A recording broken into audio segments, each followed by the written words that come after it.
வேளாளர் சமுதாயம், ஆஞ்சல் நாட்டு வேளாளர் மற்றும் வெள்ளாளர் சமுதாயம், சைவ வேளாளர் சமுதாயம், நாயர் சமுதாயம், பிராமணர் சமுதாயம் எல்லாரும் சேர்ந்து இந்த பொதுக்கூட்டத்தை வந்து நடத்துறோம்.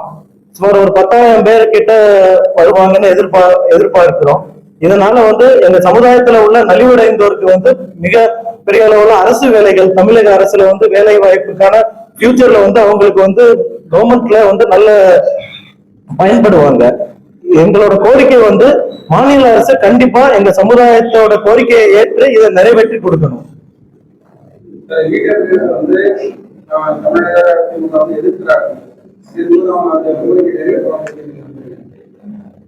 நம்ம கொடுக்கிற கோரிக்கை தான் அரசு வந்து அதை பரிசீலனை பண்ணி முதல்வர்கிட்டையும் கோரிக்கை வச்சிருக்கோம். மாநில அரசு எந்த அரசாக இருக்கட்டும் எங்க சமுதாயத்துக்கு நாங்க கோரிக்கை வைக்கிறோம். ஜனநாயக நாட்டுல நம்ம கோரிக்கை கொடுக்கறது வந்து நம்ம சமுதாயம் சார்பா இந்த கோரிக்கையை கொடுக்கிறோம். நம்ம வந்து எந்த கட்சிக்கும் எந்த சமுதாயத்துக்கும் எதிர்த்தவங்க கிடையாது. எல்லா சமுதாய நட்பு எங்க இனத்தோட பற்று வந்து எங்களுக்கு இருக்கு. அதனால எங்க சமுதாயத்துல இருக்கிற நலிவற்ற மக்களுக்கு வந்து நாம வந்து பாதுகாவலா இருந்து எங்க அமைப்புகள் வந்து செயல்படும்.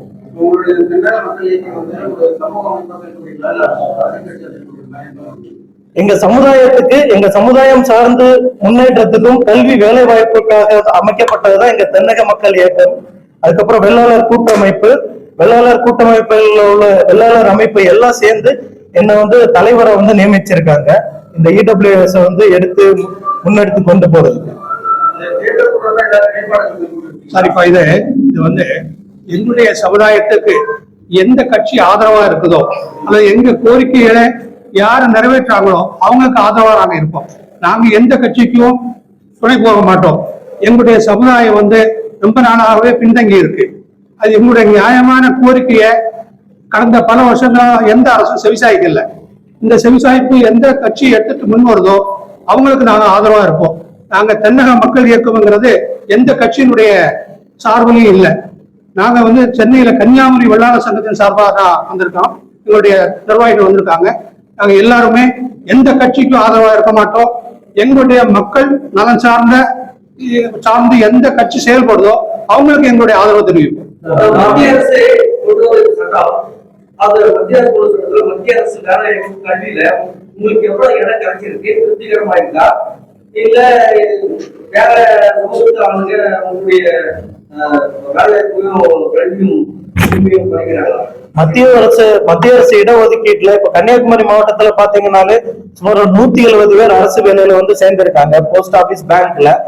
வேற மத்திய அரசோட எல்லா இலாக்காலுமே எங்க சமுதாயத்தை சார்ந்த ஓசி கேட்டகரியில இருக்க இடபிள்யூஎஸ்ல நம்ம மக்கள் வந்து பயன்பட்டு இருக்காங்க.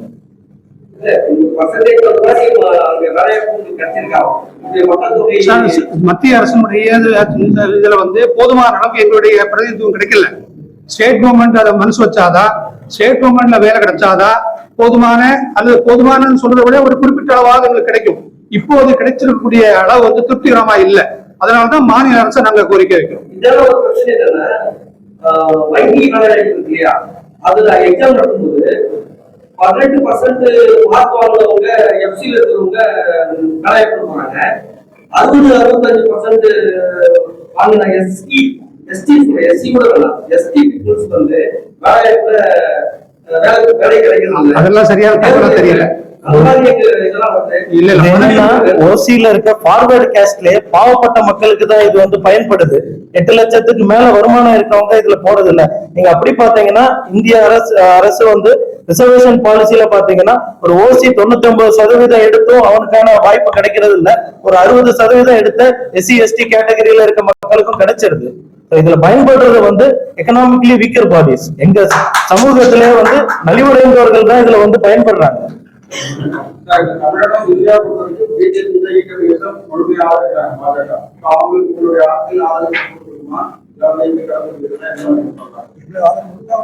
எங்க சமுதாயத்துக்கு யார் வந்து எங்க சமுதாயத்துக்கு எங்க சமுதாயம் இப்ப இன்னைக்கு தமிழ்நாடு கவர்மெண்ட் எங்களுக்கு இம்ப்ளிமெண்ட் பண்ணாலும் நாங்க அவங்க ஆதரிக்க போறோம். எங்களுக்கு தேவை எங்களுடைய சமுதாய நலன் தானே தவிர கட்சிகள் அல்ல. எங்க சமுதாயத்துக்காக நாங்க தண்டாரமா போராடிட்டு வரோம். எந்த அரசும் சுயசாய்க்கல. அதான் நாங்க பல வருஷமா மீண்டும் கேட்டுட்டு இருக்கோம். அதை யார் எங்களை செயல்படுத்துறாங்களோ அவங்க பின்னாடி நாங்க நிற்போம். பிராமணி நாயர் அந்த ஜாதி கூட்டங்கள் அவங்க கூட்டணி தலைவர் தமிழ்நாடு பிராமண சங்கம் அவங்க இருக்கிறாங்க. ஆமா, தமிழ்நாடு அகில பாரத பிராமணர் சங்கம் இருக்கு. குலத்துமணி ஐயர்னு ஒருத்தங்க தான் அதுல தலைவர். அவங்க ஏற்கனவே ஆதரவு தெரிவிச்சிருக்காங்க. எங்க மாநாட்டுல வந்து அவங்க கலந்துக்கிறாங்க. நாயர் சமுதாயம் என்எஸ்எஸ் கரையோகம்னு இருக்கு. கன்னியாகுமரி மாவட்டத்திலே 120 கரையோகம் இருக்கு.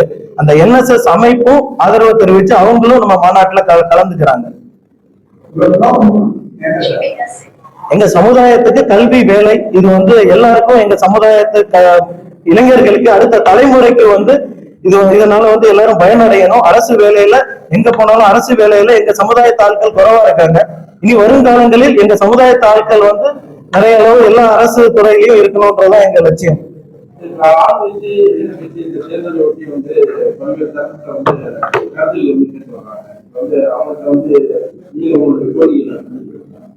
நம்ம தமிழக முதல்வருக்கு ஏற்கனவே கோரிக்கைகள் பல முறை கொடுத்திருக்கிறோம். கண்டிப்பா முதல்வர் வந்து அதை பரிசீலனை பண்ணி எங்களுக்கு வந்து அடுத்தது வந்து ஒரு நல்ல அறிவிப்பா கொடுப்பாங்கன்னு நம்புறோம். மாநாடுக்கு வந்து யார் சார் ஆளுங்கட்சி எதிர்கட்சி இருக்கு, எல்லா கட்சியுமே இருக்கு. உங்களுக்கு சப்போர்ட் எந்த கட்சி பண்ணலான்றீங்க, மாநாடுக்கு எந்த கட்சி வந்து இதுவரை அரசியல் சார்ந்த எந்த தலைவரும் நம்ம அழைப்பு கொடுக்கல. நம்ம சமுதாய தலைவர்களை தான் அழைச்சிருக்கோம். இனிமேல் கலந்து பேசிதான் சமுதாய தலைவர்கள் எடுக்கிற முடிவுல தான் அது இருக்கும். அதே மாதிரி எங்க பொதுக்கூட்டத்துல வந்து நாங்க எந்த கட்சியை சார்ந்து இந்த எலெக்ஷன்ல வந்து போவோன்றத பொதுக்கூட்டத்தில் அறிவிப்போம்.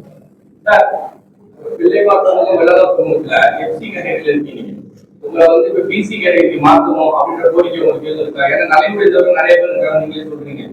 நீங்க பிசி கேட்டகரி மாத்தா சந்தோஷமா கோரிக்கை சார், இதை நாங்க 40 வருஷமா கேட்டுட்டு இருக்கோம்.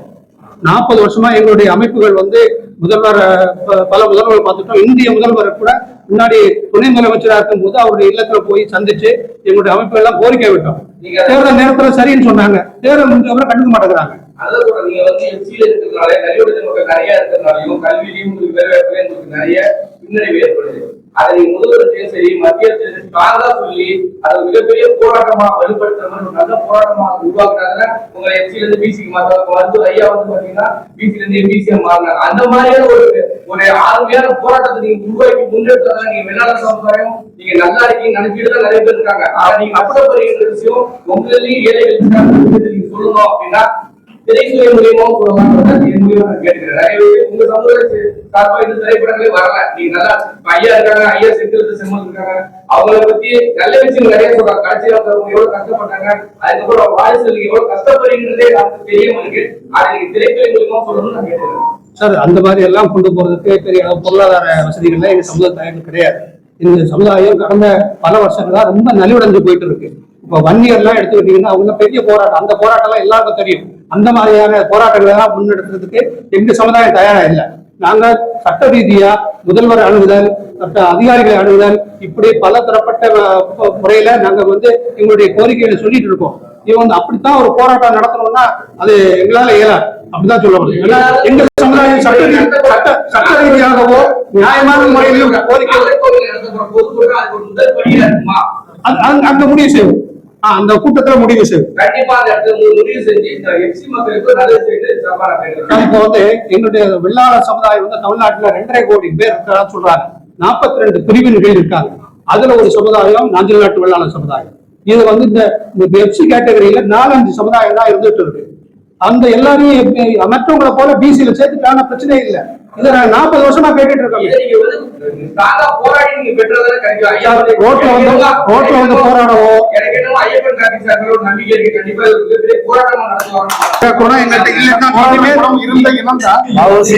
எடுக்க வரல. இப்ப எங்களுக்கு வந்து அமைதியான முறையில வாங்கணும்னு நினைக்கிறோம். போராடாம எதுவுமே யாருக்கும் போராட்டம் தான். இதனுடைய முன்னெடுப்பு தான் சனிக்கிழமை நாங்களுடைய மாபெரும் பொதுக்கூட்டத்தில் நடக்க போகுது. அதான் நாங்க வந்து இளைஞர்களை இப்ப தலைவர்களா கொண்டு வரோம். இளைஞரை முன்னிறுத்தி பின்னாடி இருக்கோம். அவங்களுடைய எழுச்சியான குணங்களை அவங்க காமிக்கிட்டு அவங்க பின்னாடி நாங்க நினைக்கிறோம். எங்களுக்கு வயசாகி போச்சு. நாங்க 40 வருஷமா நாங்க போராடி பலன் கிடைக்கல. அதனால இளைஞர் கையில கொடுக்குறோம். அதனாலதான் ஐயப்பா கார்த்திக் போன்றவர்களை முன்னிறுத்துறோம். இவங்களெல்லாம் வரட்டு போராட்டத்தை செய்யிட்டு நாங்க பின்னாடி நிக்கிறோம். எங்களுடைய எழுச்சியை காமிக்கிறோம். நாங்க வஉசியின் வாரிசுகள். சுதந்திர போராட்டத்திலேயே இருந்த செல்வந்தரா இருந்து கப்பல் வரைக்கும் வெள்ளக்காரனை எதிர்த்து போராட்ட வழி வழியா வந்த இன்னும் நாங்க வந்து போராடி இத ஜனநாயக நாட்டுல போராட்டம் செஞ்சு கண்டிப்பா எங்களுக்கான உரிமைகளை எடுப்போம். வைக்கிறீங்க அவர் அவருக்கு ஒரு தேசிய தலைவர், அந்த தேசிய தலைவர் தலைமையில நீங்க வரதுனால தமிழர்கள் எல்லாரும் ஒன்றிணைங்களா? அவர் ஒரு போராளி, அவரோட போராட்டம், அவர் ஒரு மிக உயர்ந்த தலைவர், அவர் ஒரு முன் எடுத்துக்காட்டா எடுத்து எங்க இளைஞர்களுக்கு ஒரு எழுச்சி கொடுக்கறதுக்காக தலைவரை வந்து நாங்க போட்டிருக்கோம்.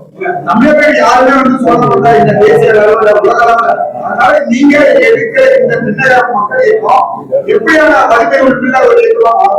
கண்டிப்பாக அடுத்தது நம்ம அமைப்பு சார்பா, இயக்கம் சார்பா எல்லா வித நம்ம நட்பு ரீதியா இருக்கிற எல்லா சமுதாயங்களுக்கும் கண்டிப்பாக உதவும் கரங்களா இருப்போம்.